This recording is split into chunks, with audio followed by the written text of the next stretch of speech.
Tanzania kutafuta wekezaji kuzalisha ARV.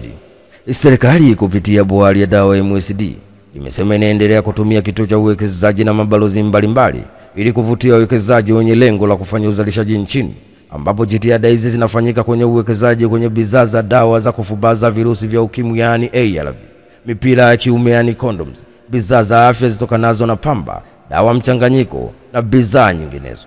Akiongea jijini Dodoma wakati akitoa taarifa ya mafanikio ya MSD kwa kipindi cha miaka 4 ya serikali ya awamu ya 6, mkurugenzi mkuu wa MSD Mavele Tukai amesema licha mafanikio yaliyopatikana na bohari ya dawa kwa kipindi cha miaka 4, bado kuna changamoto ya utengenezaji na uingizaji dawa kutoka nje ya nchi kutokana na uwezo wetu hafifu wa viwanda vya ndani, ambapo zaidi ya 80% ya bidhaa za afya huagizwa kutoka nje ya nchi.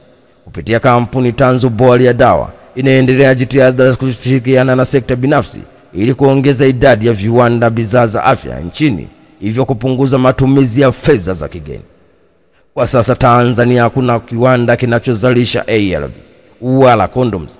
Hivyo viwanda hivyo vikifanikiwa kujengwa vitakuwa ni viwanda pekee vinavyozalisha bidhaa hizo, hatua ambayo itasaidia kuhakiki na kupatikana kwake kwa hususan wakati huu ambapo serikali ya Rais wa Marekani Donald Trump za kusitisha misaada ya USAID zinazokwenda kuasili upatikanaji wa ARV maeneo mbalimbali ikiwemo Afrika. Ni taarifa kutoka jijini Dodoma. Hatimaye serikali kupitia bohari ya dawa MSD imesema inaendelea kutumia kituo cha uwekezaji na mabalozi mbalimbali ili kuvutia wekezaji wenye lengo la kufanya uzalishaji nchini Tanzania, ambapo jitihada hizi zikifanyika kwenye uwekezaji kwenye bidhaa za dawa za kufubaza virusi vya ukimwi yani ARV na mipira ya kiume yani condom, bidhaa za afya zitokanazo na pamba, dawa mchanganyiko na bidhaa nyinginezo.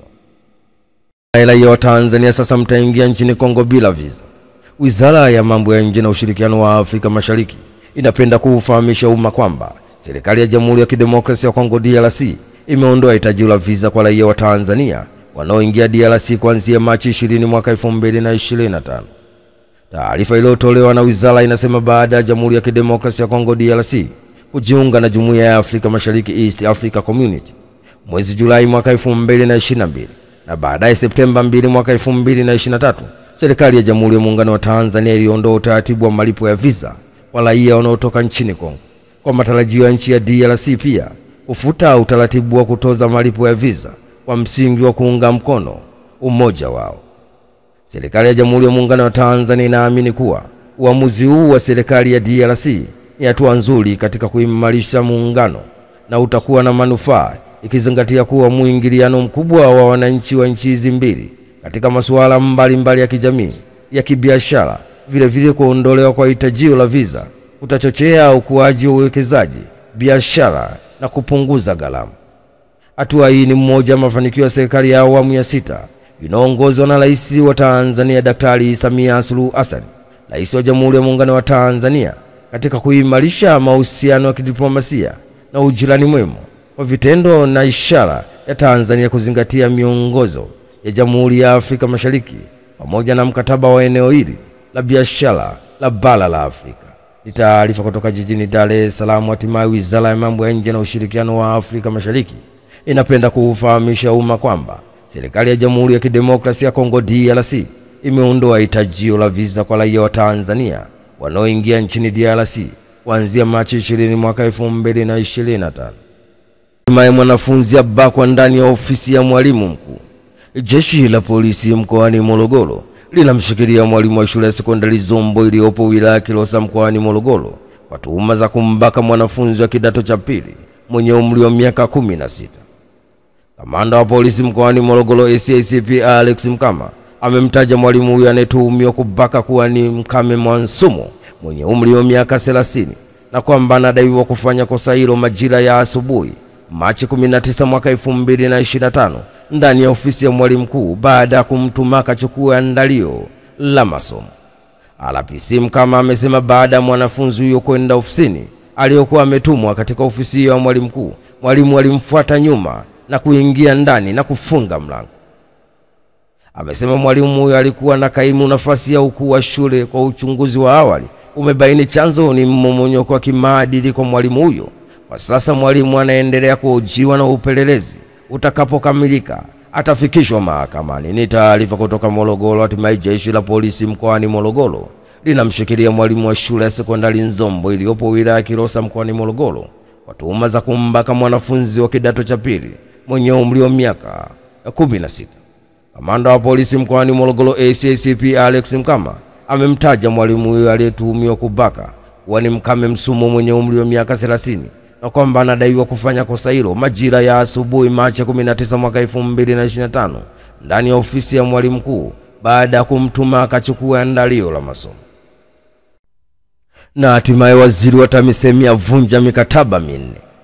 Waziri wa nchi ofisi ya Rais TAMISEMI Mohamed Mchengerwa ameagiza kuvunjwa kwa mikataba ya kampuni 4 zilizoshindwa kukamilisha miradi ya barabara chini ya TARURA licha ya kuongezewa muda wake. Akiongea jijini Dar es Salaam, Mohamed Mchengerwa amesema miradi hiyo ipo Geita, Kigoma, Kahama, Dodoma na pia ameagiza kampuni hizo ziondolewe kwenye orodha ya wakandarasi wa serikali. Ni taarifa kutoka jijini Dar es Salaam. Hatimaye waziri wa nchi ofisi ya Rais TAMISEMI Mohamed Mchengerwa ameagiza kuvunjwa kwa mikataba ya kampuni 4 zilizoshindwa kukamilisha miradi ya barabara chini ya TARURA licha ya kuongezewa muda wake. Akiongea jijini Dar es Salaam, Mohamed Mchengerwa amesema miradi hiyo ipo Geita, Kigoma, Kahama na Dodoma na pia ameagiza kampuni hizo ziondolewe kwenye orodha ya wakandarasi wa serikali. Haya Usigerwa dako akitolosha mtoto. Jeshi la polisi mkoani Tabora linamshikilia binti mmoja aitwaye Christina Nation mwenye umri wa miaka 15, mfanyakazi wa ndani mkoani Tabora ambaye ni mkazi wa kijiji cha Magalasi wilaya ya Kasulu mkoani Kigoma kwa tuhuma za kujaribu kutolosha mtoto mchanga wa kike mwenye umri wa miezi 3 kutoka kwa mwajiri wake aitwaye Beatrice Kiboma, mkazi wa Cheyo B, Manispaa ya Tabora. Kamanda wa jeshi la polisi mkoani Tabora Richard Obwao amesema tukio hilo lilitokea Machi 19 mwaka 2025 ambapo binti huyo alitoka nje na mtoto huyo kwa ajili ya kwenda kuanika nguo, lakini hakufanya hivyo na badala yake alitoka nje ya geti la nyumba hiyo na kujaribu kutoroka, huku taarifa za awali za jeshi la polisi ikisema kuwa binti huyo alitolosha mtoto ili arudi naye kwao Kigoma, kwani wakati anaondoka kwao huko Kasulu alidanganya kuwa ni mjamzito. RPC amesema majira ya saa 9:15 katika maeneo ya kituo cha mafuta kata ya Kanyenye, mtuhumiwa Christina Nation alikamatwa na wananchi wakishirikiana na jeshi la polisi akiwa anatoroka na mtoto huyo aitwaye Daniela Doto mwenye umri wa miezi 3 na wiki moja, mtoto ambaye alimchukua kwa bosi wake katika nyumba aliyokuwa anafanya kazi za ndani. Machi 18 mwaka 2025 majira saa 7 za mchana ndio siku ambayo mtuhumiwa alifika hapa Tabora akiwa na rafiki yake kwa ajili ya kufanya kazi za ndani, huku kwa maelezo yake akisema alidanganya kwao kuwa ni mjamzito, hali iliyopelekea wazazi wake kuchukizwa na kitendo hicho na yeye kuondoka hapo nyumbani na kupata wazo la kwenda kufanya kazi mkoani Tabora. Mtuhumiwa amefanya kazi kwa siku moja tu, akaona kazi ni nyingi, hivyo akaamua kuondoka na kutoroka na mtoto huyo. Tukafanikiwa kumkamata kabla ya kutoroka nje ya Tabora.